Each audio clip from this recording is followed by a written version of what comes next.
after maybe a year or a year and a half of operating, I kind of felt like I knew what I was doing, and I had a gauge on where my pricing should be.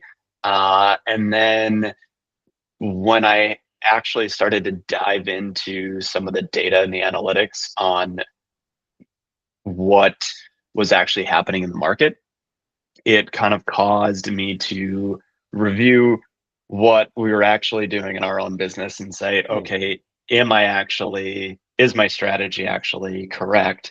And should I make adjustments to that? Whether it was what were my minimum pricing was a big one.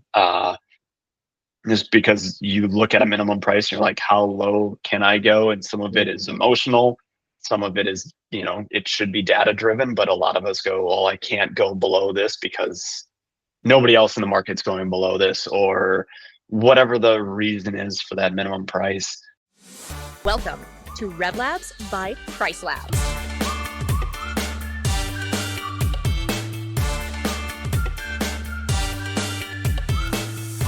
Hey everyone, welcome to this new episode of the RevLabs podcast by PriceLabs. As you know, what we want to do, we want to make sure you guys know a bit more about our team.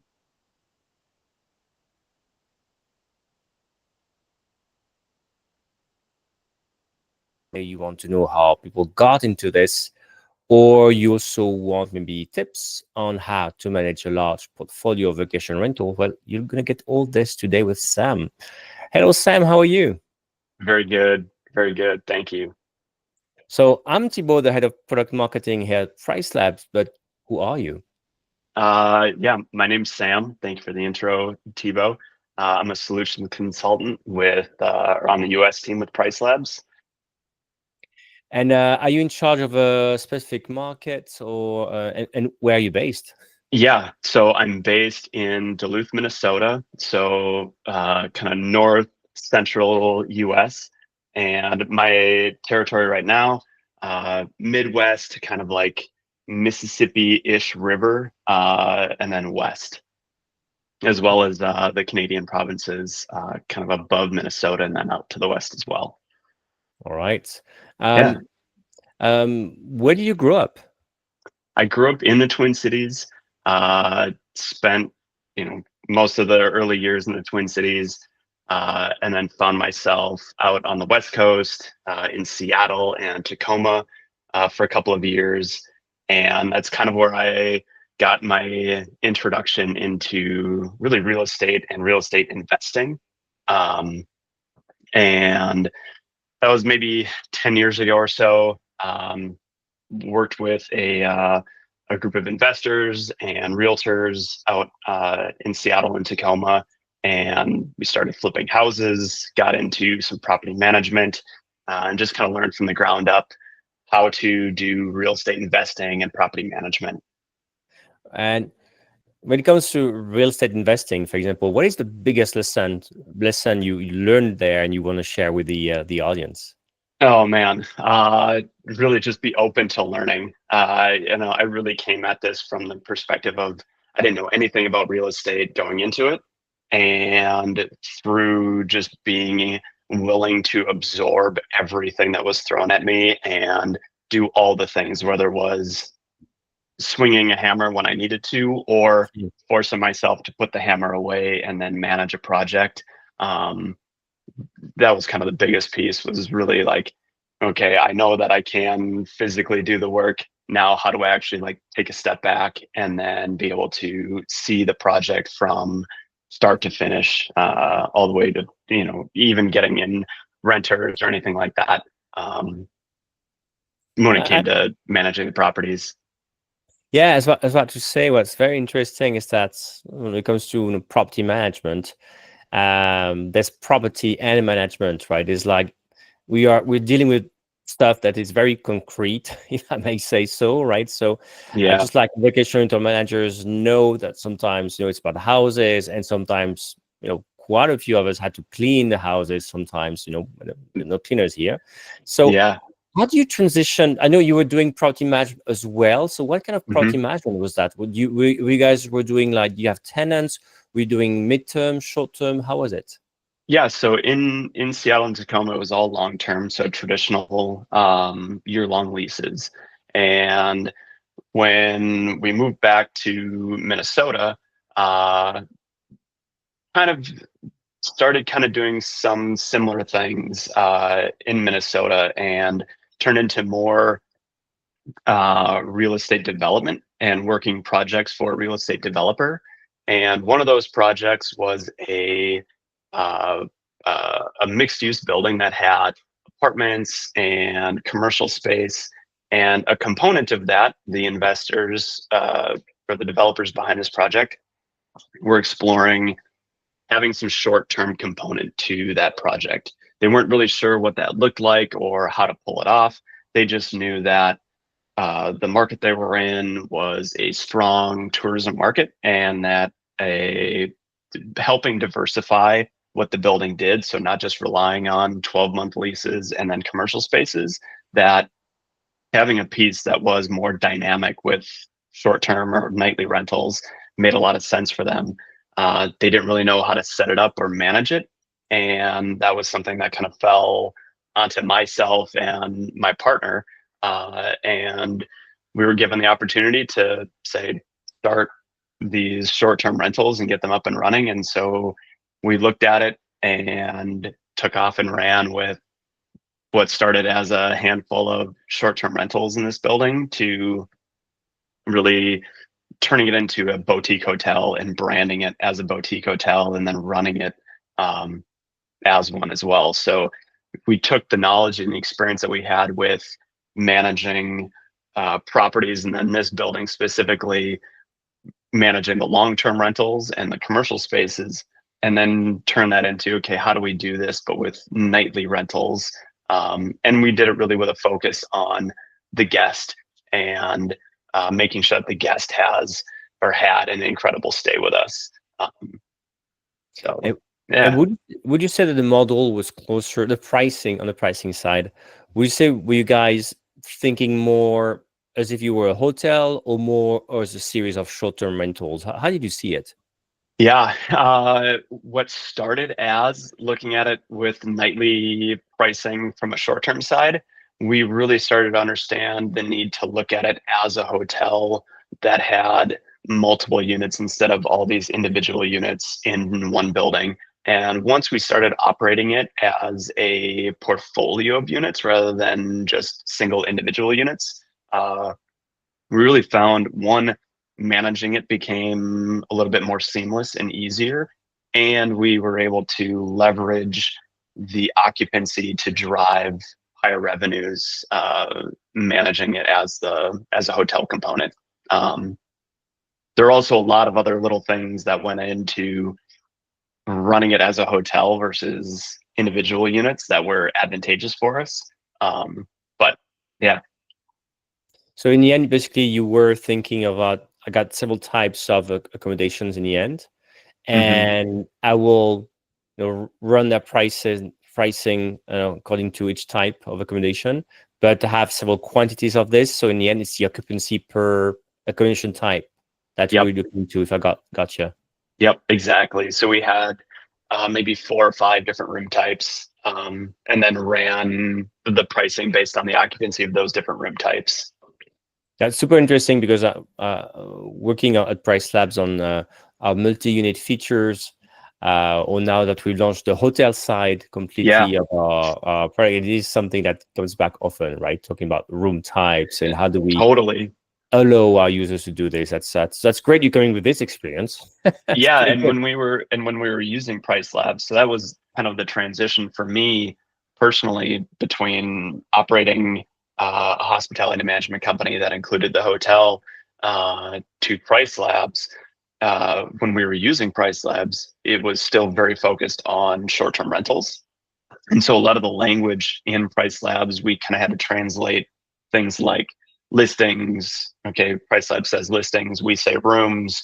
I know that it's the same thing. So it's really cool seeing PriceLabs being able to have a hotel component now, or a hotel interface that is making that a lot more seamless for boutique hotels or hoteliers. Yeah, indeed, right. For those who don't know, exactly as Sam said, we launched what we call our hotel mode, which exactly this, right? Some things first is Yeah. just like speaking the right language. So making sure the interface speaks the language of the hotels. And as well, we have several features rolling out just for the hotel side, but this I'm not allowed to talk about just yet. Yeah. So how do you hear about PriceLabs? I mean, as a user? Yeah. So when we started kind of transitioning our long-term rentals, or some of those long-term rentals into that short-term component, we started just with Airbnb, and Airbnb was easy.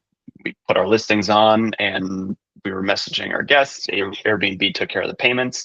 And then we said, okay, well, how do we expand our reach and get more eyes on our property? Let's increase bookings. So that turned into getting out of VRBO. Well, now we have two inboxes, two ways of taking payments, two different reporting for our owners. And we're like, okay, so we need a unified inbox, and found a channel manager to kind of help do that piece. Well, as we're using this channel manager and we're setting pricing, well, pricing was static, and we would have to go in, and I would manually go in and change our weekends to be, 20 or 50% higher than our weekdays, just because I knew that we were getting more bookings on the weekends than the weekdays. And okay, that made sense. But then all of a sudden we'd have a event where pricing would spike, and I'd have to remember to increase pricing by another percentage to take care of the events. And doing all this manually as we're scaling our business became almost a daily task, where you're having to go into the calendar almost every day, manage this pricing, and then you'd get a cancellation that was at a low cost when I should have added pricing. It became just overwhelming. And I just, doing research, looked for some kind of a pricing software. I'm like, there's got to be something out there that does this, and found PriceLabs. And did a demo and an onboarding with someone at PriceLabs at the time, and really, really liked what I saw. And it became kind of our go-to piece of software in our tech stack.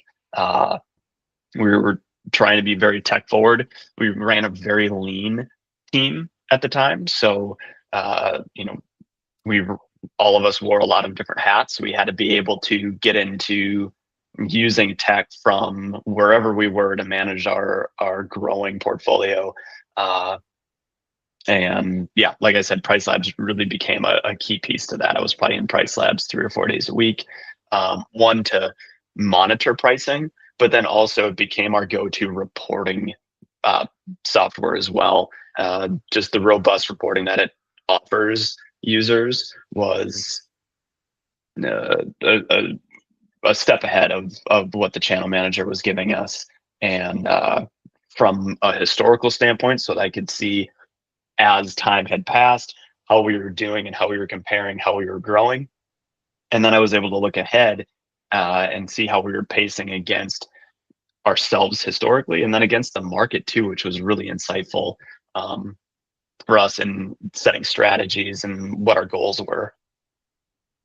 So you were a power user of PriceLabs here. So what got you interested in, and going to the other side, becoming someone working at PriceLabs? Totally. Yeah. So we ran this hospitality management company for about 3 years, and then ended up selling it to the ownership group of the buildings that we were managing. Helped with the transition, and then decided it was time to kind of move on and do something different. So my partner started a marketing agency. She's doing marketing for boutique accommodations. And I went through our tech stack and thought, well, I really enjoyed using these different pieces of software, and I wonder if any of them are hiring. And so PriceLabs was, and I got on an interview with, I can't remember who I interviewed with originally with PriceLabs, but was able to talk to Becca. If anybody listening to this knows Becca, and it was a great conversation. And yeah, so here I am. That's good to have you. So let's talk shop a bit for a moment. So I mean, obviously, we started you talking about the territory in charge of, and so how much do you think that past experience you had, managing your own business in a way, how much does that help you connect with our probably larger users and understand not just the revenue management, but everything around it? How much does that help you? A lot, because I can, when people talk about their challenges in their business, and I think that's the biggest part of my job, is just trying to understand what are your challenges in your business, and then what solutions are we able to find to help overcome those challenges. And I don't necessarily only see it from a revenue management perspective, but I can also see it from how are you running it operationally, and how does a solution that affect everything from cleaning to operations to concierge to revenue management. It's all connected, and they affect each other in different ways. So when someone speaks about a challenge that they might have, I have some direct experience that I can kind of weigh in on, for kind of any part of this segment of their business. Yeah. And is there one thing, I don't know, from your own experience or from working with customers at PriceLabs, is there one thing that you think it could be a feature or could be a way of thinking or a strategy that people are not necessarily thinking about that could be a game changer for them, or something with impact? I don't know. I don't know if there's like one specific thing, because so many people's businesses are so different. There's many different segments, whether you're running just short-term vacation homes, or you're in the midterm market, either because that's your strategy or because of regulation, or you're into nightly rentals with boutique hotel or motel accommodations or things like that. And each one of those has its own unique set of challenges and then strategies behind it. The management company that we were managing had a piece of all of those segments. So we did single family vacation homes, we had midterm rentals, and then we had the boutique kind of hotel and motel accommodations. So we touched on all three of those different market segments. And each one kind of had its own strategy behind it on how we operated it when it came to, what was our minimum stay settings and how did we leverage those to fill calendars? When did we want guests to book? Did we want guests to book far out? Did we want them to book last minute? What were our minimums and how did we come up with our minimum pricing? Just things like that. And they all differ depending on the different segments. So let's take the question differently then. Sure. It's a good answer. I agree with you. It's so different. That's why we need to not only have this great algorithm we have, but also some kind of like features, customizations, allowing people to really make it work the way their business works. Right. Yeah. So what is the biggest mistake maybe you've made or you've seen somebody make when it comes to revenue management, and solving that really had a huge impact? Yeah, I think that in our business, where after maybe a year or a year and a half of operating, I kind of felt like I knew what I was doing, and I had a gauge on where my pricing should be.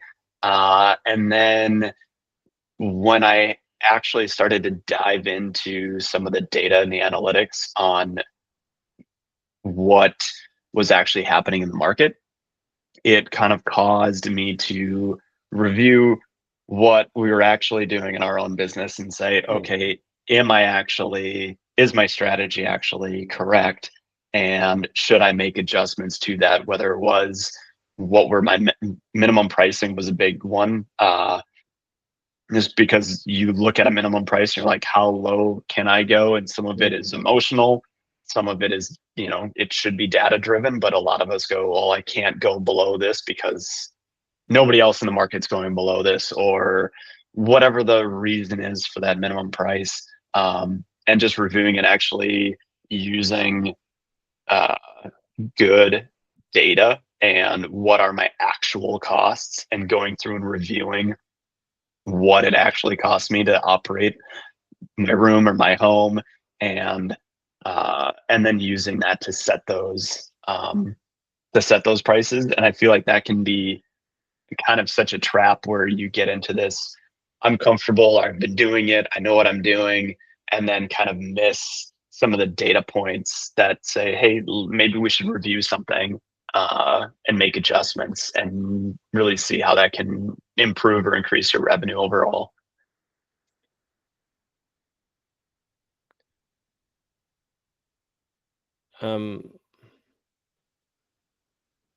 So that could be uncomfortable, right? Thinking, oh, Yeah. it's my minimum thing, but price. How about minimum stays? Because I guess Yeah. if we're more in a hotel-like business, I mean, 1 or 2 nights, that was okay with you, right? Yeah, totally. And it was interesting. So we were able, and this is maybe a little deep on this, but we were able to operate the boutique hotel with a 1 night minimum stay, which is part of what was able to do in our market because of regulation, where short-term rentals were forced to have a 2 night minimum stay. Hotels Mm. could operate with a 1 night minimum stay.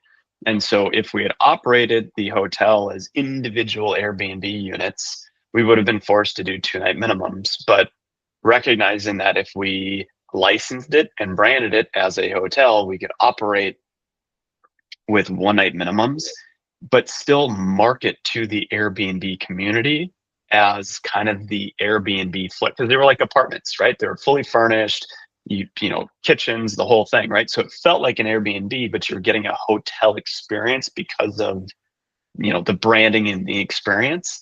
But we were able to do 1 night minimum, so we were able to kind of find this kind of niche way of operating to do that, but we still leveraged minimum stay settings to push for longer bookings farther out to fill my calendar, kind of like we would with a short-term rental.